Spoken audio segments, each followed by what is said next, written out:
Greetings, lovers of lore. Thank you for joining me for another installment of the Timestream Chronicles, and a special early hello to all of my patrons. Thank you very much for supporting my channel on Patreon. Now, in the last installment of the story, Baron had just used his dagger to summon Urza because the situation on the Isle of Teleria was dire indeed. And that's where we pick up. Baron is on the Isle of Teleria. The school was surrounded by a giant mass of Phyrexians. They were coming from every conceivable direction. They charged towards the school. Now, previously, they had managed to weaken the Telerian defenders by finding a way into their well system. So the Phyrexians had discovered that there was actually a connection in their rift that could lead them to the underground waterways connected to the Telerian Academy. And as a result, they were able one night to scuttle up through the wells and wreak havoc throughout the school. And even after this invasion was quelled, it wasn't immediately obvious that this had come through the wells. So there were Phyrexians that were still caught down under there, their bodies kind of rotting in the water. And the students and faculty were still drinking from this water until, of course, they started to melt and their skin started to slog away as the result of the exotic diseases that they had caught. Now, after being weakened by previous Phyrexian assaults, this would be the final confrontation. The writing was on the wall. Baron unleashed waves of falcons, all that were left, and they took out a good number of Phyrexians, but unfortunately, there were endless waves. So the Phyrexians continued to move forward, at which point hundreds of Telerian runners started to boil up out of the trenches around the school. They were equipped now not only with quarrels, but these quarrels were soaked in anti-oil, which was designed to separate Phyrexian blood on contact.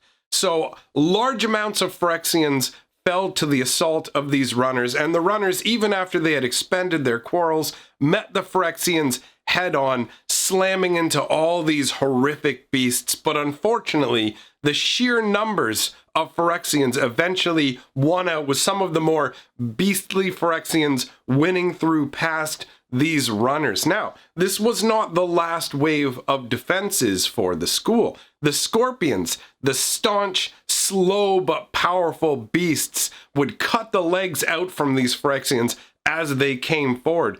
But unfortunately, over time, even though originally the Scorpions would shrug off these Phyrexian bodies that fell on top of them and jam out with their stinger tails towards other Phyrexians, they ended up being pinned under, sheerly under the weight of the flesh of all of these bodies piling atop them. So eventually what happens is a giant Phyrexian wins its way past all of these defenses and actually reaches the walls of Teleria and just starts slamming its body with no concern for its own health into the wall over and over. A giant crack ends up being created, running from the top to the bottom of the entire wall. At this point, more Phyrexians are piling in, smashing into the wall, while other Phyrexians are clambering up the wall. They're all trying to gain access to the school itself. At this point, Baron's thinking to himself, okay, the walls are done for. And additionally,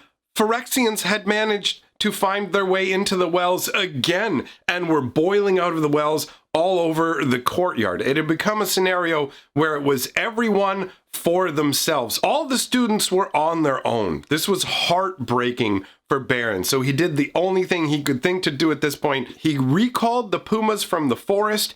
He activated every single beast in creation within the Hall of Artifact Creatures. So you had Yosin soldiers, giant men made out of clay, Suchis, and even more simplistic devices like conveyors and logging machines. Everything would stand against Phyrexia on this last day of Teleria, because Urza was surely dead. Of that, Baron had no doubt.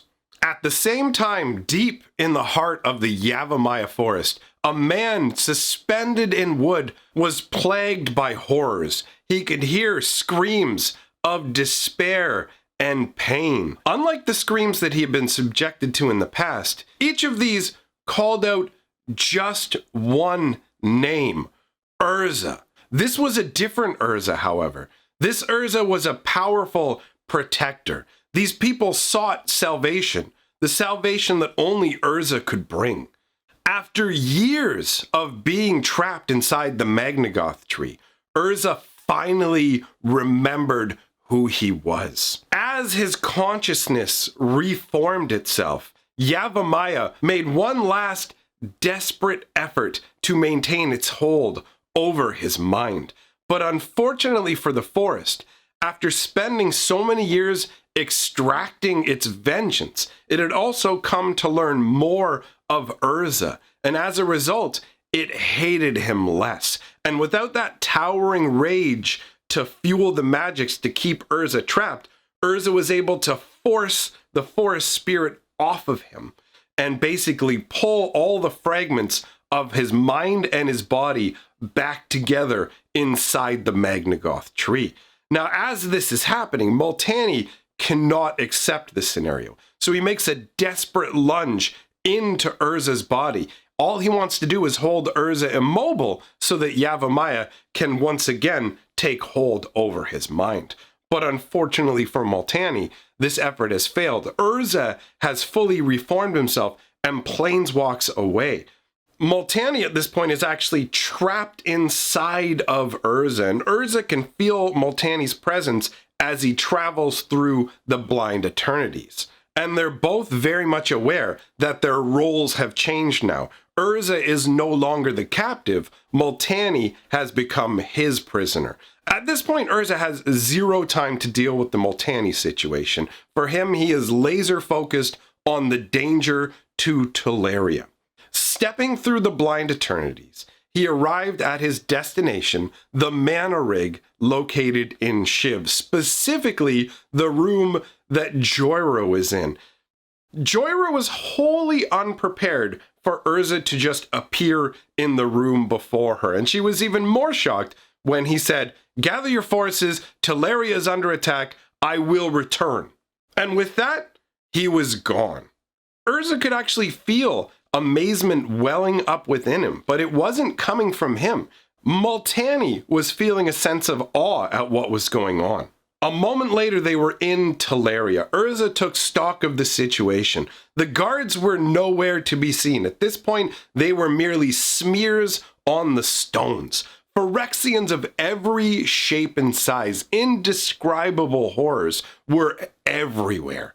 Flying up into the air, the first thing that Urza did was send massive bolts of power flying down into every single well. They simultaneously struck the waters below, and massive geysers of red water and bodies flew up hundreds of feet into the air. At the same time, these magics collapsed the wells, thus consigning all the Phyrexians that were left underneath to a slow, miserable death. Sparing no more time to think about it, Urza turned to the destroyed portions of the wall. He started to use magic to superheat the wall, turning it into a liquid state and folding it over the Phyrexians that were coming through the breaches in the wall as they struggled in vain. It only takes a few moments for the walls to reform and for the breaches to be healed. At that point, Urza flies higher up into the sky, taking stock of the situation outside of the Telerian Academy,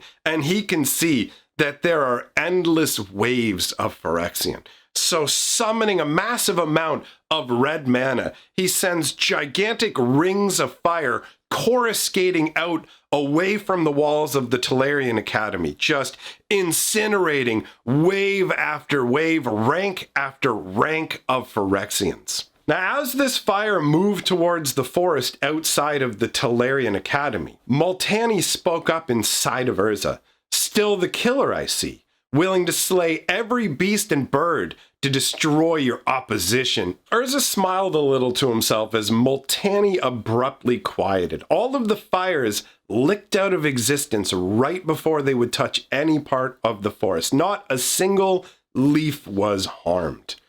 more Phyrexians came boiling out of the forest, and Urza gestured to them. This horror here, this is what I was trying to stop on Argoth.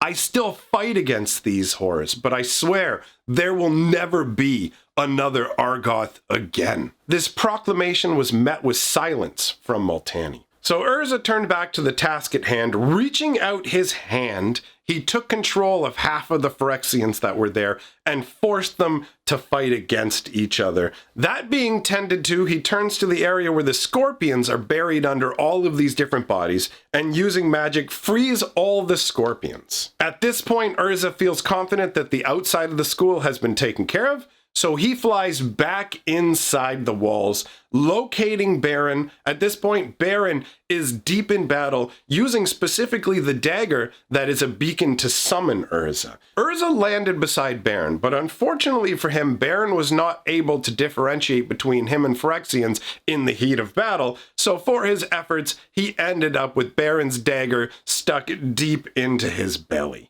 Now, for a planeswalker, this is no big deal. So Urza just grinned at Baron and said, "Hey, it's good to see you too." At which point Baron realizes this is Urza, pulls the dagger back out, turns white as a sheet, and stammers, "I thought you were dead." Urza says, "Not quite. At this point, we've got the wall fixed, the main force has been dealt with, but this ends today. I'm going to find Carrick." Baron's very overcome with emotion, right? Up until this point, he thought everything was hopeless. Now Urza has appeared out of nowhere to solve the situation, but he's about to leave again. So Baron is gripped by this deep, urgent desperation. He says, "If you leave, we're done for." And Urza says, "I'll only be gone a moment. I'm bringing reinforcements." And with that, Urza quickly planeswalked back to Shiv. Joyra was awaiting him with 12 special Thran runners. The plans had been redesigned from the original Tolarian runners. These were improved versions that utilized Thran metal. On top of these runners, there were 30 humans, 40 lizardmen, and the powerful Drake Ramadarigas. Rounding out the group were a gaggle of goblins and Karn. Joyra said, "Your troops are ready." Urza smiled, but he knew there was no way this would be enough for the battle ahead. But nonetheless, he turned everyone there two-dimensional into flat beings so that they could travel through the blind eternity safely, and they were immediately dropped into the thick of it in Teleria. There was no time to explain the situation. There was no time to give orders. There was only time to fight and survive. Teleria's defenders gave a weary cheer as these new arrivals joined into the battle. But again, Urza knew this would not be enough. So he planeswalked again to Shiv to treat with the Drake Jaredaragas. Urza planeswalked directly into Jaredaragas' nest. Wasting no time, he spoke. "It is I, Urza." Jaredaragas reared up to her full height and angrily snapped, "I thought you were already dead." Urza, having no time to waste on banter, quickly snaps out, "I can get your son back for you." This was enough to get the Drake's attention. One of her eyebrows raised as she says, "Do tell." Urza says, "Fight for me. Fight for the Viashino and fight for the goblins. As we speak, your son is fighting right now. I will take you there. If you save us, you save your son." Jaredaragas, being untrusting of Urza, had a very pertinent question. "Fight whom?" Urza responds, "The monsters at the door, the enemy of all of us, of life itself." And Jaredaragas responds, "Oh yes, Urza and his Phyrexians." At this point, Urza's frustration has reached its peak. Right now, Teleria is burning. Every second counts. So he snaps out, "I have no time for your games. Either you come now and regain your son, or you never become a part of these efforts and we are done here." Jaredaragas gave a speculative look that lasted only a second and said, "I go." At which point, Urza clambered up on her back. "Spread your wings, prepare your flames, we go." And as he said that, Together, they stepped through the blind eternities and into the Telerian nightmare. Alright, my friends, that ends this installment of the Timestream Chronicles. I hope that you genuinely enjoyed the story. I know there have been a few people who are not enjoying these more frequent but shorter episodes. My suggestion to you is, if you liked just having one longer episode a week, just come back once a week and watch both episodes back to back. That's totally cool with me. Do it however you want, because at the end of the day, this way of doing videos functions better for us as a team. And speaking of functioning better, if you want this channel to continue onwards forever and to tell all of these awesome magical lore stories, then jump on my Patreon. It's the absolute best way to ensure that I am able to continue with this project of chronicling all of Magic's lore. That being said, thanks for coming, my friends. I will see you for the next installment, and remember, lore is life.